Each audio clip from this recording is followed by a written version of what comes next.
Hello students, welcome back. I hope आप सभी आदमी स्वस्थ होंगे, हेल्दी होंगे। तो चलिए आज हम शुरू करते हैं आज का क्लास। बहुत ही इंपॉर्टेंट, ह्यूमन एक्सक्रीटरी सिस्टम।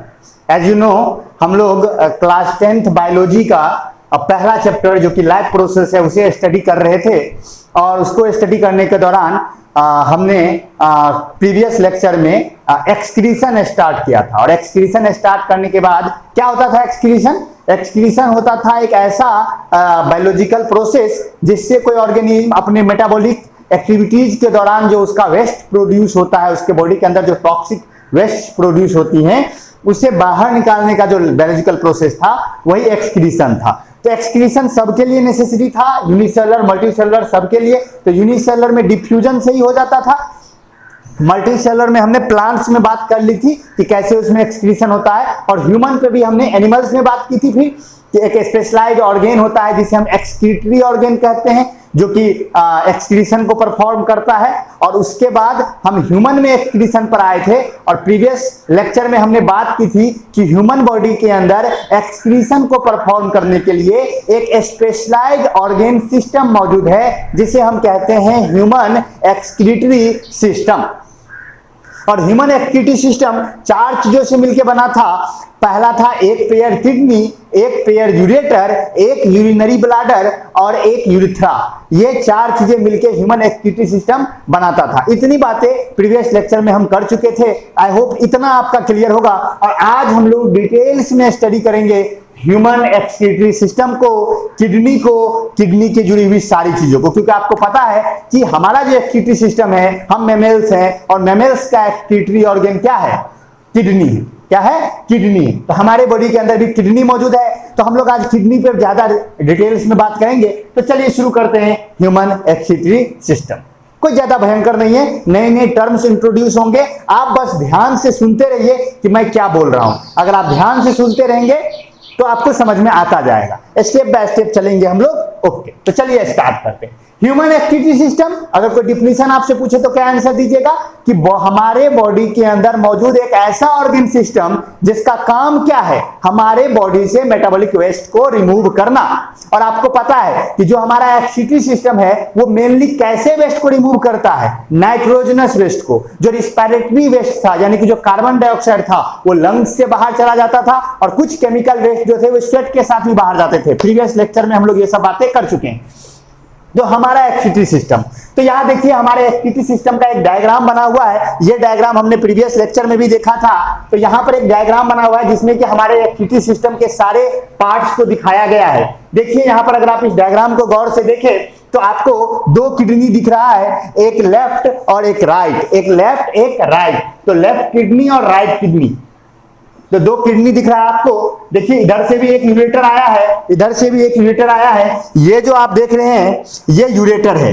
ये जो नली आया है ये यूरेटर है। ये यूरिनरी ब्लैडर, देखिए ये यूरेटर है और ये यूरिनरी ब्लैडर है। ये जो सैक लाइक स्ट्रक्चर है नीचे में ये यूरिनरी ब्लैडर है। और ये यूरिथ्रा है, ये वो ओपनिंग है जिससे कि हमारा वेस्ट बाहर जाएगा in the form of urine. ठीक है, तो ये हमारे एक्सक्रीटरी सिस्टम का एक ओवरऑल सा सिंपल सा डायग्राम है। जरा अगर इस डायग्राम को गौर से देखें तो देखिए यहां पर 2 ब्लड वेसल्स दिखाई गई है, एक रीनल आर्टरी, एक रीनल वेन। याद रखिएगा, जिस तरह कार्डियक वर्ड हार्ट से एसोसिएटेड था, मैंने बोला था कि जहां कहीं आप कार्डियक सुनेंगे आपके दिमाग में हार्ट चमकना चाहिए। ठीक उसी तरह जहां कहीं आप रीनल सुनेंगे समझ जाइएगा कि किडनी से जुड़ी हुई बात हो रही है। समझ गए बात? रीनल का मतलब है किडनी से जुड़ी हुई बात। तो चलिए आगे बढ़ते हैं। तो रीनल आर्टरी और रीनल वेन, ये दोनों ब्लड, देखिए ये जो रीनल आर्टरी है ये आता है एओर्टा से। कहां से आता है? एओर्टा से। आपको पता है जब हम लोग सर्कुलेटरी सिस्टम पढ़ चुके हैं कि जब ब्लड पंप करता है तो एओर्टा जो है ब्लड को लेफ्ट वेंट्रिकल से पूरे बॉडी में पहुंचाने का काम करता है ना। तो ये जो रीनल आर्टरी है वो डायरेक्ट एओर्टा से आ रहा है। एओर्टा से आता है रीनल आर्टरी और रीनल आर्टरी ब्लड लेकर आता है दोनों किडनीज में। डर्टी ब्लड इधर से आता है।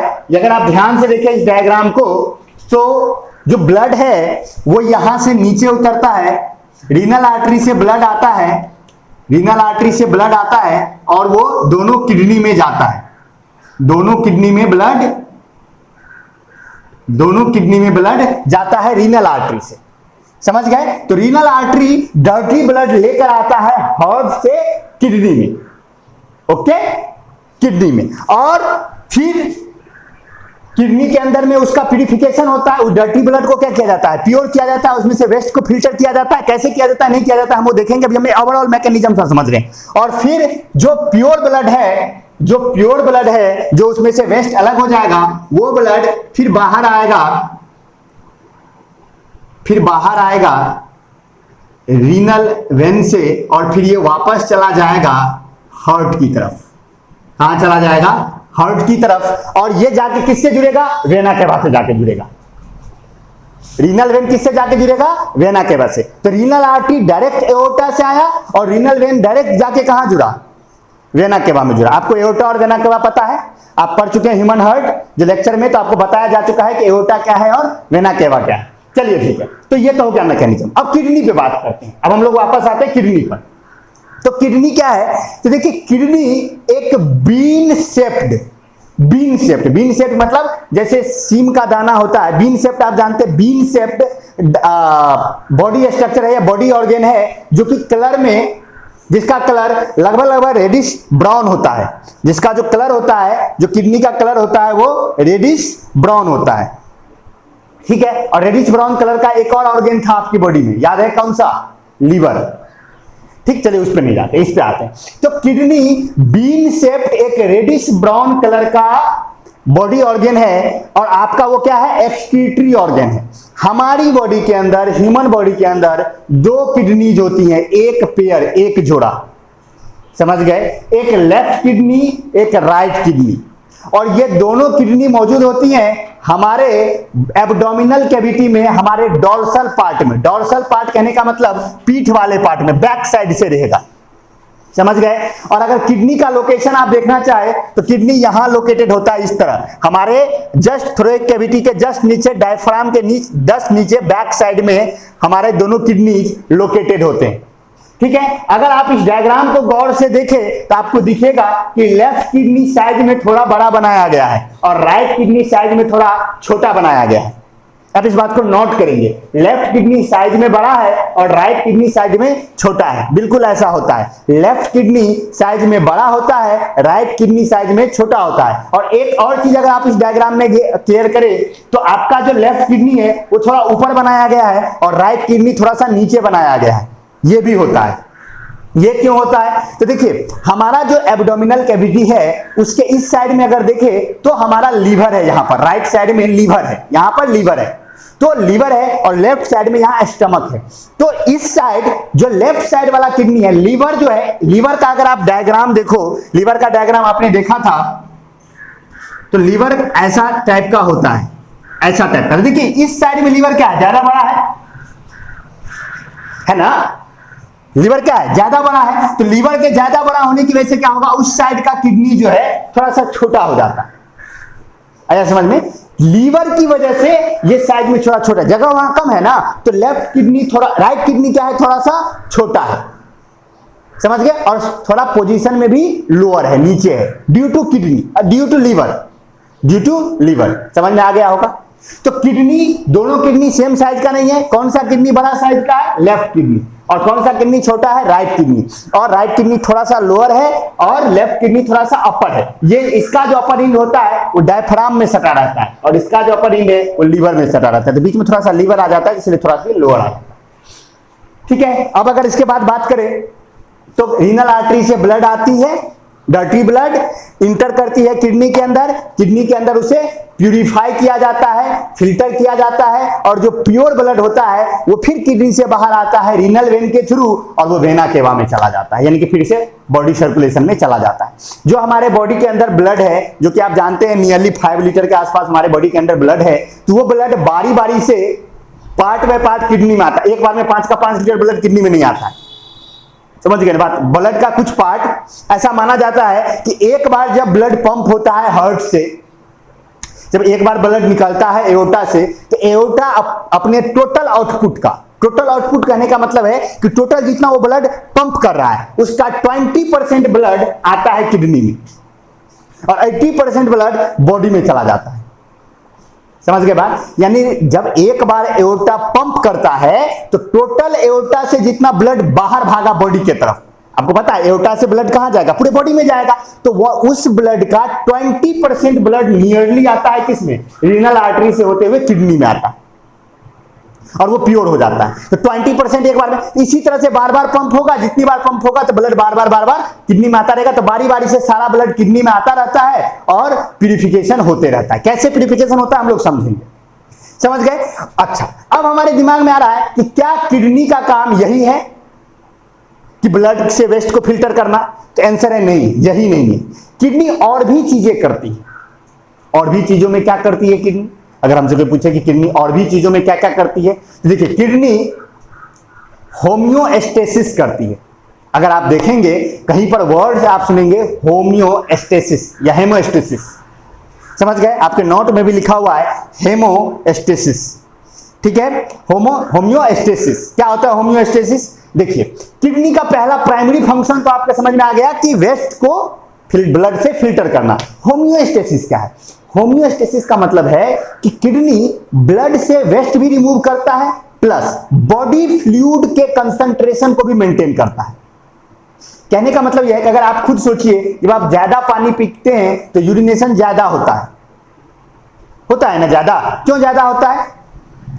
क्योंकि ज्यादा आप पानी पी रहे हैं तो आपके बॉडी के अंदर फ्लूइड बढ़ रहा है, तो फ्लूइड का कंसंट्रेशन बढ़ेगा। तो किडनी का काम यह भी है कि ब्लड के या बॉडी के अंदर फ्लूइड के कंसंट्रेशन को मेंटेन करना। तो किडनी को लगेगा कि वाटर ज्यादा हो रहा है बॉडी के अंदर, तो वो क्या करेगा? ज्यादा यूरिन प्रोड्यूस करेगा। और अगर आप कम पानी पिए तो कम यूरिन पैदा होगा।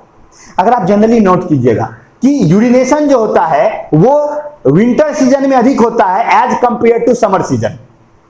आप देखिएगा कि जो विंटर सीजन होता है, जाड़े का महीना होता है, उसमें यूरिनेशन ज्यादा होता है, ज्यादा बार आपको बाथरूम जाना पड़ता है।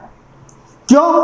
क्योंकि देखिए जो समर सीजन होता है उसमें से उस समय समर के समय में कुछ बॉडी फ्लूइड स्वेट के साथ बाहर आता है, पसीना निकलता है। तो कुछ बॉडी फ्लूइड जो कुछ वाटर का कंसंट्रेशन है वो स्वेट के साथ बाहर चला जाता है। तो बॉडी के अंदर तो पानी का कंसंट्रेशन कुछ स्वेट से निकल गया, तो पानी का कंसंट्रेशन कम हुआ ना, समझ रहे हो ना बात? तो पानी के कंसंट्रेशन को मेंटेन करने के लिए यूरिन प्रोडक्शन क्या हो जाएगा? थोड़ा सा कम हो जाएगा।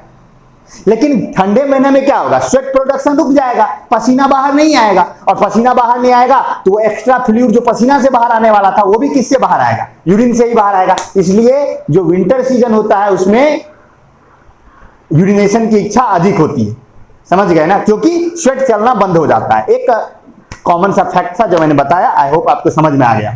चलिए ठीक है, वापस आते हैं हम लोग अपने एक्सक्रीटरी सिस्टम पर। तो होम्योस्टेसिस की बात करें तो होम्योस्टेसिस क्या करता है? तो होम्योस्टेसिस का मतलब क्या है? मैंने कहा कि दो काम करता है किडनी। पहला काम वेस्ट प्रोडक्ट को ब्लड से फिल्टर करना, क्लियर। और दूसरा क्या है? Homeostasis. What do you mean by homeostasis? Homeostasis में किडनी क्या करता है? बॉडी फ्लूइड को रेगुलेट करता है। बॉडी फ्लूइड यानी बॉडी के अंदर जो फ्लूइड का कंसंट्रेशन है उसे रेगुलेट करता है। सेकेंड, एसिड बेस के बैलेंस को मेंटेन करता है। आपके बॉडी के अंदर जो एसिडिटी है और बेसिसिटी, आपको पता है कि हमारे तीन तरह के कंपाउंड्स होते हैं, एसिड बेस साल्ट। तो एसिड बेस और साल्ट तीनों के कंसंट्रेशन को रेगुलेट करने का जवाबदेही किसके ऊपर है? किडनी के ऊपर। अगर आपके बॉडी के अंदर कोई एसिड ज्यादा हो जाएगा, कुछ एसिडिक बनेगा, उसे भी बाहर निकालेगा कौन? किडनी। कुछ बेसिक बनने लगेगा, उसको भी बाहर निकालेगा कौन? किडनी। और कोई साल्ट अधिक हो गया, उसको भी बाहर निकालेगा कौन? किडनी। तो एसिड बेस और साल्ट का जो कंसंट्रेशन है उसे मेंटेन करना भी, उसके बैलेंस को भी मेंटेन करना किसका काम है? किडनी का, समझ गए? और ब्लड प्रेशर को रेगुलेट करने में भी किडनी का योगदान होता है। तो ये सारी चीजें, एसिड बेस का बैलेंस बनाना, इलेक्ट्रोलाइट का बैलेंस बनाना, इलेक्ट्रोलाइट मतलब साल्ट या मिनरल्स, तो इलेक्ट्रोलाइट का बैलेंस बनाना, फिर उसके बाद ब्लड प्रेशर को रेगुलेट करना, बॉडी फ्लूइड कंसंट्रेशन को मेंटेन करना, ये जो तीन चार चीजें हैं यही मिलके कहलाती हैं होम्योस्टेसिस। क्या कहलाती हैं? होम्योस्टेसिस। तो देखिए आपके नोट में लिखा हुआ है कि kidneys regulates acid base balance, electrolyte concentration, body fluid volume and blood pressure. This is called homeostasis. यानी किडनी जो है वो रेगुलेट करता है एसिड बेस बैलेंस को, इलेक्ट्रोलाइट कंसंट्रेशन को, बॉडी फ्लूइड के वॉल्यूम को और ब्लड प्रेशर को। इसी को कहा जाता है क्या कहा जाता है? होम्योस्टेसिस। तो किडनी के दो काम हो गए, first is removal of waste product and second is homeostasis. Okay, अब आगे बढ़े हम। तो हमारे बॉडी के अंदर कितने किडनीज हैं? 2 किडनीज हैं, हमने अभी तुरंत बात की। कहां लोकेटेड है? एब्डोमिनल कैविटी में, डॉर्सल साइड में।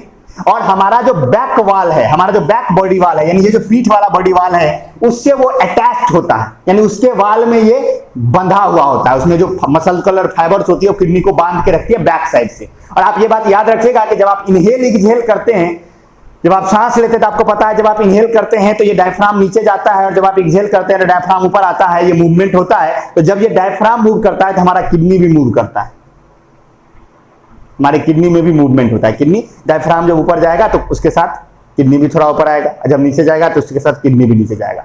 ये सब कुछ फैक्ट्स हैं जो आपको पता होना चाहिए।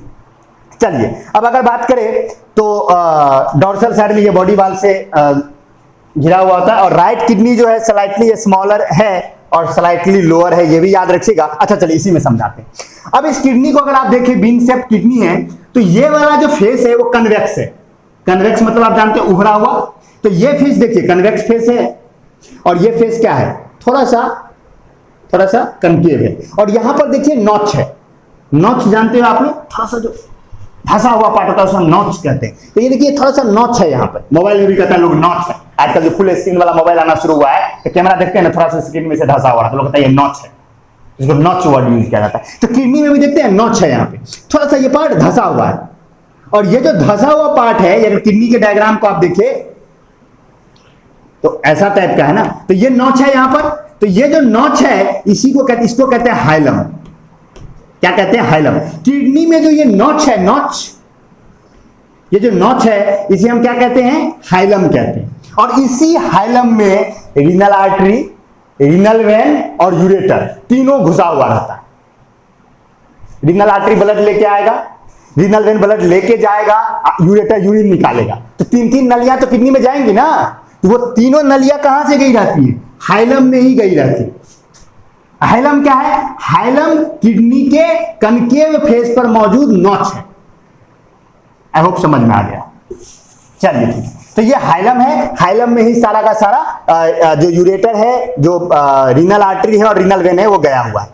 ठीक है, और फिर वहां से यूरेटर निकलता है, यूरिन को लेकर आता है, यूरिन ब्लैडर में, यूरिथ्रा से बाहर जाता है। इस पे हम बात कर चुके हैं। अब हम लोग आते हैं किडनी पे, फिर से वापस आते हैं किडनी पे, किडनी से जुड़ी हुई बातें। तो देखिए डायग्राम पहले हम नोट में पढ़ के सुना देते हैं क्या लिखा हुआ है कि it is a bean shaped reddish brown organ of our body which filter waste products from our body and perform homeostasis।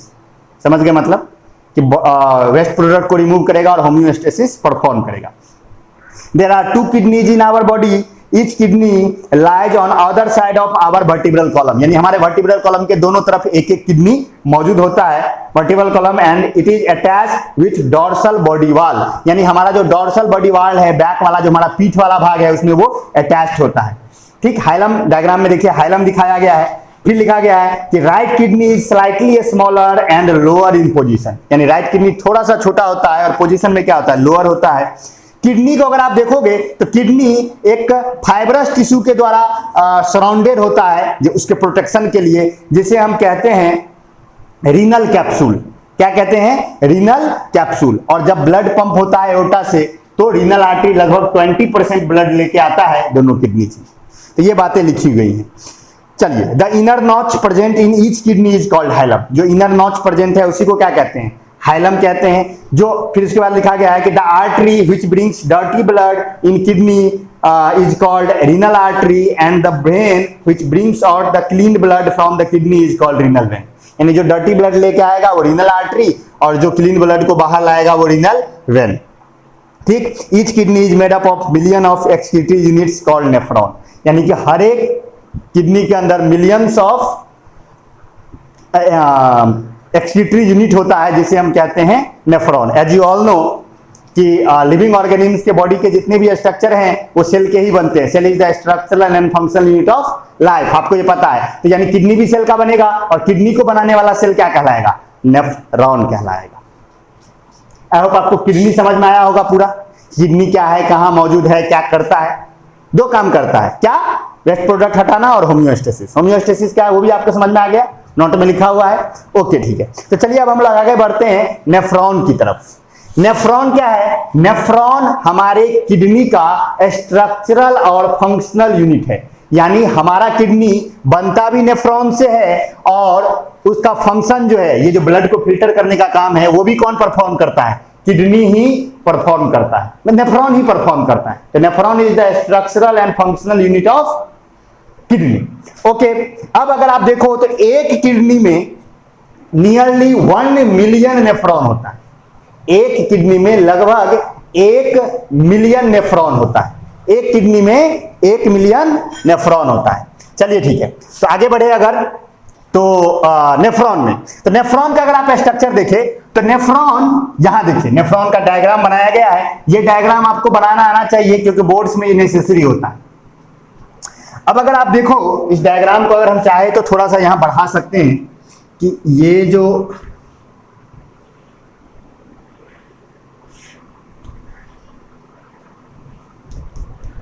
ये देखिए रीनल आर्टरी आया और रीनल आर्टरी से देखिए निकला क्या? Efferent arteriole. ध्यान देखिए आप लिखा हुआ एफेरेंट आर्ट्रियोल। थोड़ा टर्म्स नया नया टर्म्स है, थोड़ा सा सुन लीजिए, जान जाएंगे तो बेहतर ही होगा। तो ये है efferent, AFFERENT, efferent.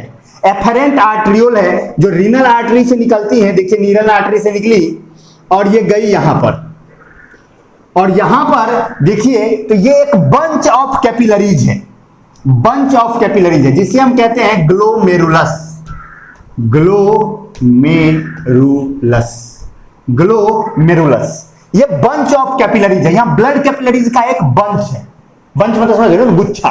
Blood capillaries का एक बंच है जिसे हम ग्लोमेरुलस कहते हैं। और देखिए ग्लोमेरुलस के पास ही एक कप शेप्ड नेफ्रॉन, ये नेफ्रॉन है पूरा, ये जो आपको येलो कलर में दिख रहा है ये पूरा नेफ्रॉन है। देखिए नेफ्रॉन का एक पार्ट, नेफ्रॉन का एक पार्ट यहां पर इस ग्लोमेरुलस से अटैच है, और ये जो कप शेप्ड अटैच पार्ट है इसको हम कहते हैं बोमेन्स कैप्सूल। क्या कहते हैं? Bowman's capsule. तो जो ब्लड रीनल आर्टरी से आएगा, जो ब्लड रीनल आर्टरी से आएगा, एफेरेंट आर्ट्रियोल से इंटर जाएगा। एक किडनी की बात कर रहे हैं और एक नेफ्रॉन की बात कर रहे हैं, और एक किडनी के अंदर में लगभग 1 मिलियन नेफ्रॉन है। तो हर एक किडनी के अंदर, हर एक नेफ्रॉन के अंदर यही काम होता है जो मैं बता रहा हूं।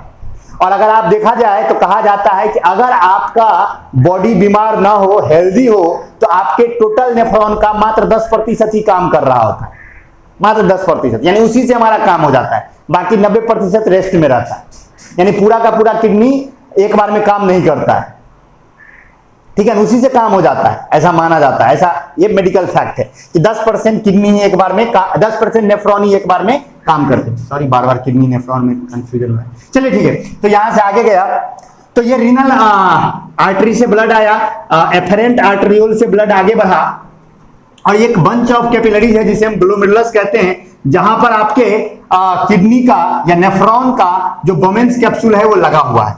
तो होगा क्या, यहां से हाई प्रेशर की वजह से, हाई प्रेशर की वजह से जो ब्लड प्लाज्मा का पार्ट है वो आ जाएगा कहां पे? बोमेन्स कैप्सूल में आ जाएगा।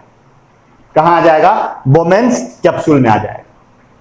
देखिए अगर आप बात कीजिए ना, तो किडनी में या नेफ्रॉन में जो फिल्ट्रेशन होता है या पूरा जो वो प्रोसेस होता है ब्लड में से यूरिन, ब्लड से यूरिन तक का, उसमें 4 स्टेप है, 4 स्टेप। पहला स्टेप है फिल्ट्रेशन। फिल्ट्रेशन कहां होता है? यहां पर ग्लोमेरुलस में और बोमेन्स कैप्सूल के पास, यहां होता है फिल्ट्रेशन।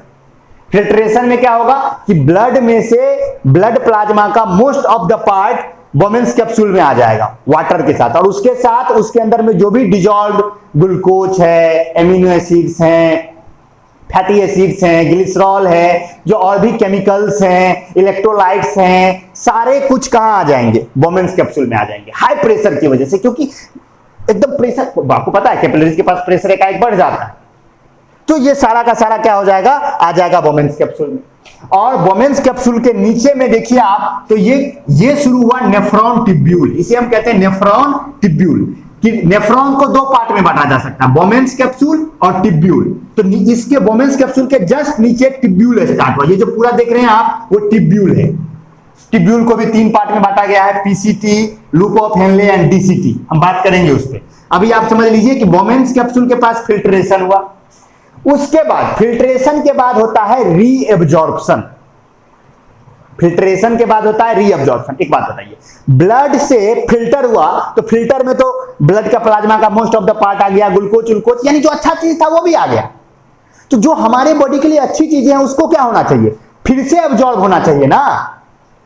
अरे वो हमारे बॉडी के लिए नेसेसरी है ना, वेस्ट ना हमें निकालना है। अब सब चीज निकाल दोगे, ग्लूकोज उल्कोज सब चीज, कचरा बाहर फेंकना है कि जरूरी सामान भी फेंकना है, सिर्फ कचरा फेंकना है, समझ रहे हो ना बात। तो क्या होगा, रीअब्जॉर्प्शन होगा। क्या होगा, रीअब्जॉर्प्शन होगा। और उसके बाद सिक्रीशन होता है और लास्ट में एक्सक्रीशन होता है। 4 स्टेप में नेफ्रॉन अपना काम करता है, filtration, reabsorption, secretion and excretion. ये 4 स्टेप में नेफ्रॉन काम करता है। हम सभी अभी फिल्ट्रेशन पे कंसंट्रेट कर रहे हैं। फिल्ट्रेशन कहां हुआ, ग्लोमेरुलस पे। तो देखिए आपके नोट में जो पॉइंट लिखा हुआ है मैं पढ़ के सुनाता हूं कि each nephron consists of a cup-shaped upper part called Bowman's capsule and tubule। यानी कि हर एक नेफ्रॉन 2 चीजों से बना हुआ है, बोमेन्स कैप्सूल और tubule. Tubule start from Bowman's capsule and it's other end is connected to urine collecting duct. देखिए पूरा का पूरा नेफ्रॉन कहां से कहां है, बोमेन्स कैप्सूल से लेके यूरिन कलेक्टिंग डक्ट तक। बोमेन्स कैप्सूल लगा हुआ एक कप शेप है जो कि ग्लोमेरुलस में लगा हुआ है। उसके बाद टिब्यूल शुरू हुआ और टिब्यूल इंड हुआ कहां पर, यूरिन कलेक्टिंग डक्ट। चलिए ये बात, नेक्स्ट पॉइंट लिखा गया है कि Bowman's capsule contain a bunch of blood capillaries called glomerulus. यानी बोमेन्स कैप्सूल में बंच ऑफ ब्लड कैपिलरीज होती है जिसे हम ग्लोमेरुलस कहते हैं। दिख रहा है आपको ग्लोमेरुलस, ठीक। नेक्स्ट पॉइंट लिखा है कि one end of glomerulus is connected to renal artery with efferent arteriole which brings the dirty blood. यानी कि जो एक एंड है ग्लोमेरुलस का वो रीनल आर्टरी से कनेक्टेड होता है, किसके थ्रू, एफरेंट आर्टरियोल के थ्रू, ठीक। The other and of glomerulus comes out of Bowman's capsule and surround the tubule of nephron and finally joins into venule which joins into renal vein। क्या बोला मैंने, ध्यान सुनिए। एक इंड एफरेंट आर्टरियोल आया renal artery से, glomerulus में गया, फिर दूसरा इंड बाहर आया। अगर इस डायग्राम को हम डिटेल्स में बनाएं तो जो ये आता है ये बड़ा ही पतला होता है, एफरेंट आर्टरियोल और इफरेंट आर्टरियोल। ध्यान से सुनिए, एफरेंट आर्टरियोल रीनल आर्टरी से आने वाला है जो ग्लोमेरुलस में ब्लड लेके आया। इसके बाद इफरेंट आर्टरियोल आगे निकलता है और ये इफरेंट आर्टरियोल आ करके इस किडनी ट्यूब्यूल को घेर लेता है। आप अपने डायग्राम में देखिए, नोट वाला डायग्राम में तो दिखाया गया होगा कि इसने इसको घेर रखा है। मैं यहां बनाऊंगा तो कचरा जैसा दिखने लगेगा, इसलिए मैंने नहीं बनाया। ये इफरेंट आर्टरियोल वापस आकर के इस ट्यूब्यूल को घेर लेगा चारों तरफ से, और वो घेर के क्या करेगा, उसमें से काम की चीजें वापस रीअब्जॉर्ब करेगा। आपको पता है कैपिलरीज से ही ना चीजों का ट्रांसपोर्ट होता है। Site of exchange of material क्या है, कैपिलरीज है। तो ये इफरेंट आर्टरियोल आके किसे घेरेगा, ट्यूब्यूल को घेरेगा और उससे रीअब्जॉर्ब करेगा इंपोर्टेंट चीजों को और वेस्ट को इसी में छोड़ देगा। तो समझ गए। तो एफरेंट आर्टरियोल से आया ब्लड, इफरेंट आर्टरियोल निकला और वो किडनी ट्यूब्यूल को घेरेगा, और किडनी ट्यूब्यूल को घेरते घेरते लास्ट में क्या होगा, इफरेंट आर्टरियोल ज्वाइन करेगा और ज्वाइन करके बनाएगा वेन्यूल। क्या बनाएगा, वेन्यूल। और वेन्यूल जाके मिल जाएगा किसमें, रीनल वेन में। डायग्राम में देखिए दिखाया गया। तो देखिए रीनल आर्टरी से ब्लड आया, डर्टी ब्लड, एफरेंट आर्टरियोल में गया, ग्लोमेरुलस में गया, फिल्टर हो गया, फिर वहां से इफरेंट आर्टरियोल बाहर आया। इफरेंट आर्टरियोल ने किडनी ट्यूब्यूल को या नेफ्रॉन ट्यूब्यूल को घेर लिया, फिर उसमें से रीअब्जॉर्ब करके चीजों को, इंपोर्टेंट चीजें जो भी ट्यूब्यूल में चली गई थी उसे रीअब्जॉर्ब किया गया, और फिर सारे इफरेंट आर्टरियोल मिलकर के क्या हो गए, वेन्यूल हो गए। और वेन्यूल किस में जाके ज्वाइन हुआ, रीनल वेन में, और रीनल वेन किस में जाके ज्वाइन हो गया, वेना केवा में, और वेना केवा से हार्ट में चला गया, तो प्योर ब्लड हार्ट में पहुंच गया ना। आया समझ में। तो ये सारा एक फ्लो चार्ट है, ब्लड का फ्लो चार्ट। चलिए अब हम आगे बढ़ते हैं। आई होप ये समझ में आया हो आपको। चलिए नेक्स्ट पॉइंट दिया गया है कि glomerulus filter the blood passing through it and all the small molecules of substances along with blood plasma passes through the glomerulus and get collected as filtrate in Bowman's capsule। यानी जब blood glomerulus से गुजरता है तो high pressure की वजह से blood plasma का पार्ट किस में आ जाता है, बोमेन्स कैप्सूल में आ जाता है, और साथ ही साथ उसमें डिजॉल्व जितने भी स्मॉल मॉलिक्यूल्स हैं, बड़े बड़े मॉलिक्यूल्स तो नहीं आ पाएंगे, लार्ज साइज के प्रोटीन सब नहीं आ पाते हैं, लेकिन जितने भी बड़े बड़े जितने भी उसके साथ डिजॉल्व है, आपको पता है कि जो डिजॉल्व होता है वो तो उसी के इंटरमोलिकुलर स्पेस में रहता है ना, तो वो आ जाएगा अंदर, तो उसमें आ जाएगा अंदर किसमें, बोमेन्स कैप्सूल में, और जो पार्ट है जैसे आरबीसी हो गया, डब्ल्यूबीसी हो गया, जो ब्लड सेल्स सब है वो उसी में रह जाएगा, किसमें, इफेरेंट आर्टेरियल में चला जाएगा। तो सारे के सारे सॉल्युबल वेस्ट प्रोडक्ट भी ब्लड प्लाज्मा में ही घुला हुआ है, तो सारा का सारा वेस्ट प्रोडक्ट सब किस में आ गया, बोमेन्स कैप्सूल में आ गया। चलिए तो फिल्ट्रेशन समझ गए आप। इसके बाद क्या करना, नाउ दिस फिल्ट्रेट, ये जो फिल्ट्रेट है, कौन सा फिल्ट्रेट, जो बोमेन्स कैप्सूल में आ गया है, this filtrate which is collected in Bowman's capsule Passage through the nephron tubule, किससे होके पास करेगा, नेफ्रॉन ट्यूब्यूल से, and all the useful substances, और उसमें जितने भी यूजफुल सब्सटेंसेज हैं like glucose, amino acid, salt, minerals, etc. are reabsorbed by the blood capillaries surrounding the tubule by the process of selective reabsorption। यानी कि जो भी यूजफुल सब्सटेंसेज उस फिल्ट्रेट में आ गया, उस जैसे कि ग्लूकोज जो भी है, उन सभी को ब्लड कैपिलरी जो कि घेर रही है, किसको, ट्यूब्यूल को घेर रही है, वो वापस एब्जॉर्ब कर लेगी bye the process of selective reabsorption. Selective reabsorption यानी सेलेक्ट करेगा, इसको रीअब्जॉर्ब करना है, इसको नहीं करना है, तो by the process of selective reabsorption. But the waste product and excess water remain behind in the tubule and do not get reabsorb. यानी कि जो वेस्ट प्रोडक्ट है और जो एक्सेस वाटर है, जो एक्स्ट्रा पानी है, वो उसी में छोड़ दिया जाएगा, उसे रीअब्जॉर्ब नहीं किया जाएगा। The liquid left behind in the tubule is urine. यानी जो ट्यूब्यूल से लेफ्ट बिहाइंड करके जो यूरिन कलेक्टिंग डक्ट में जो लिक्विड गया, उसी को क्या कहा जाता है, यूरिन कहा जाता है, is called urine। The liquid left behind in the tubule is called urine। The nephron carries this urine into the urine collecting duct and from where it is carried to ureter। यानी कि ये urine collecting duct में सारे urine को जमा किया गया। देखिए यहाँ पे कितने सारे ब्रांचेज बनाई गई है, सारे ब्रांचेज में आके एक एक नेफ्रॉन जुड़ेगा, एक एक नेफ्रॉन का ट्यूब्यूल, तो सारे से यूरिन आएगा किसमें, यूरिन कलेक्टिंग डक्ट में। नाम से ही पता चला ये यूरिन कलेक्ट करने का काम कर रहा है, यूरिन कलेक्टिंग डक्ट। तो यूरिन कलेक्ट करेगा तो यूरिन कलेक्टिंग डक्ट में आएगा, from where it is carried to ureter, जहां से कहां ले जाया जाएगा, यूरेटर में ले जाया जाएगा। From the ureter urine passes into urinary bladder where it is stored for some time and ultimately passed out of the body through urethra after regular interval. यानी वहां से वो क्या किया जाएगा, यूरिन कलेक्टिंग डक्ट से यूरेटर में ले जाया गया, यूरेटर से यूरिनरी ब्लैडर में, जहां से उसे यूरिथ्रा के थ्रू समय समय पर बाहर निकाल दिया जाएगा। तो ये कंप्लीट प्रोसेस है फिल्ट्रेशन का या यूरिन प्रोडक्शन का। अब अगर यहां पर देखो तो यहां पर एक टर्म है जो आपको यहां पर दिख रहा होगा, एक ये पीसीटी क्या है सर, ये डीसीटी क्या है सर, और ये लूप ऑफ हेनले क्या है। तो देखिए जो नेफ्रॉन ट्यूब्यूल है उसको इन तीन पार्ट्स में बांटा जाता है, पीसीटी, डीसीटी और लूप ऑफ हेनले। ठीक है, इसे कहा जाता है प्रोक्सिमल कन्वोल्यूटेड ट्यूब्यूल। ठीक है, इसको कहा जाता है डिस्टल कन्वोल्यूटेड ट्यूब्यूल, और ये है लूप ऑफ हेनले।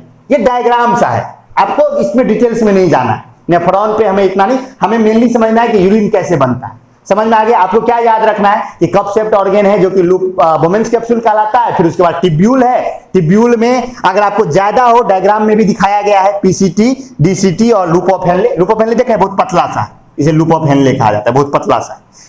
अगर आप जानना ही चाहते हैं तो देखिए मैं थोड़ा सा समझा देता हूं। पीसीटी क्या है, जो ही बोमेन्स कैप्सूल से फिल्ट्रेट पीसीटी में आएगा तो जितने भी glucose, amino acids, water, most of the water, यानी कि जितने भी इंपॉर्टेंट केमिकल्स, मिनरल्स हैं, सारे के सारे यहीं पर एब्जॉर्ब हो जाएंगे, पीसीटी में ही हो जाएंगे।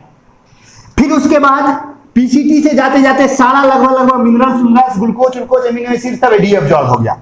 जब लूप ऑफ हेनले में जाएगा तो वाटर का रीअब्जॉर्प्शन होगा। मेनली इस लूप ऑफ हेनले में वाटर का रीअब्जॉर्प्शन होता है, यानी पानी का रीअब्जॉर्प्शन हो जाएगा। फिर इसके बाद आगे बढ़ेगा तो फिर जो इलेक्ट्रोलाइट है, कुछ साल्ट उल्ट है, उसका रीअब्जॉर्प्शन होगा। समझ गए? और यहां पर अगर देखा जाएगा, कई बार क्या होता है, देखिए होता क्या है, कई बार आप सुनते होंगे किडनी में पत्थर हो जाता है। कैसे हो जाता है पत्थर? देखिए होता क्या है ना, हमारा बॉडी को ये मैकेनिज्म संभालने में कि पानी के कंसंट्रेशन को मेंटेन, लोग कहता है पानी कम पियोगे तो पत्थर हो जाएगा पेट, किडनी।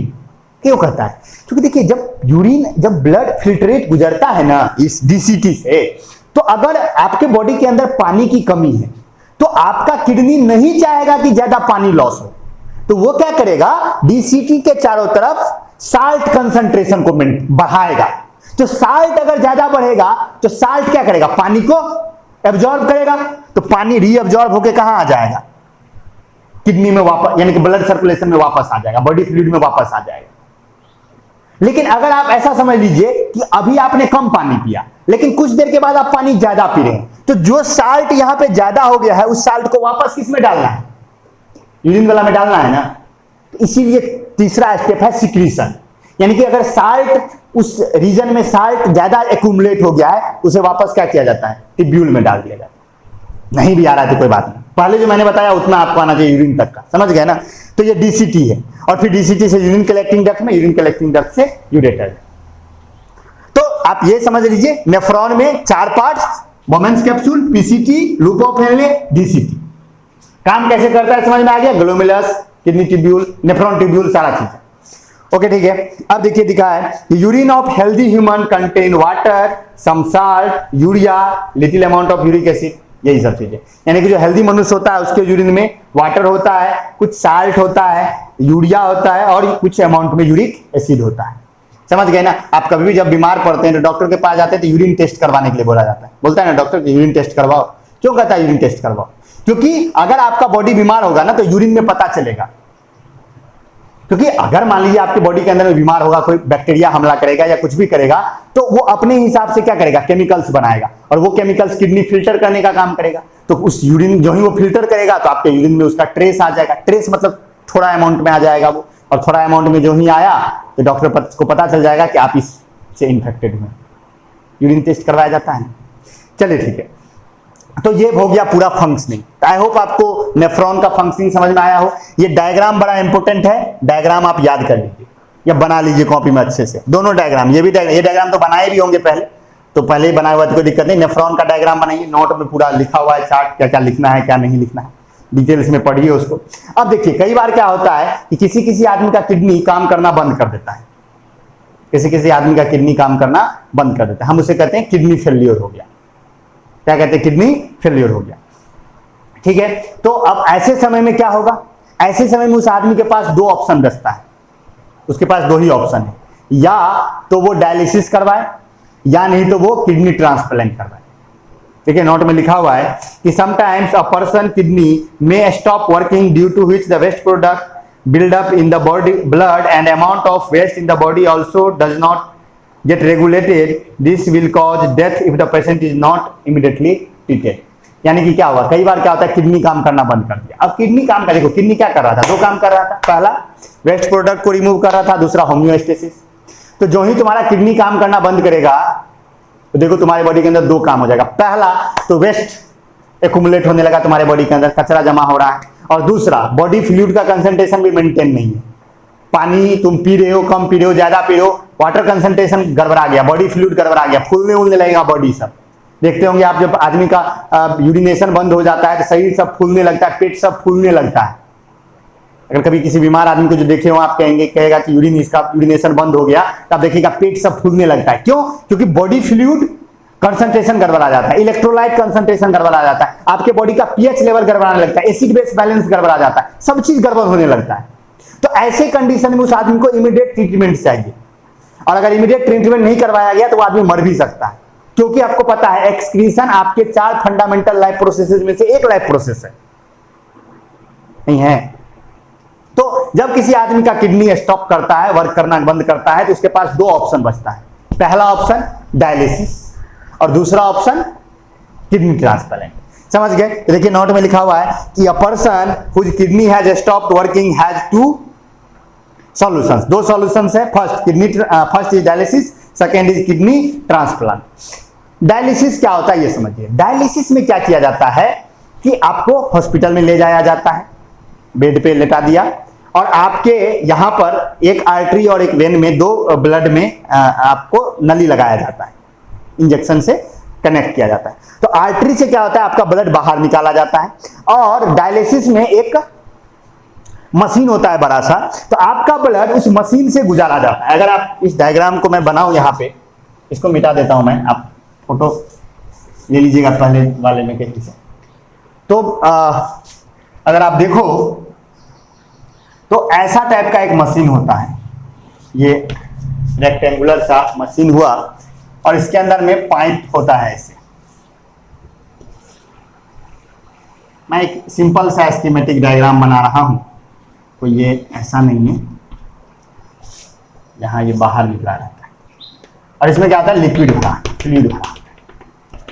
तो होता क्या है, जो आदमी डायलिसिस करवाने जाता है, ये हम सिंपल सा बना रहा हूं मैं, ये मत समझिए कि ऐसा ही होता है। मतलब यहाँ आदमी के नस से ब्लड आएगा, ये ब्लड इससे होके गुजरेगा, ब्लड गुजरेगा इस होके, और ये जो लिक्विड होता है इसमें भरा हुआ इस मशीन में, वो क्या करता है, यहां से उसके ब्लड में से, ये जो ब्लड गुजर रहा है उसमें से bye the process of diffusion, इसमें से वेस्ट क्या हो जाता है, बाहर आ जाता है।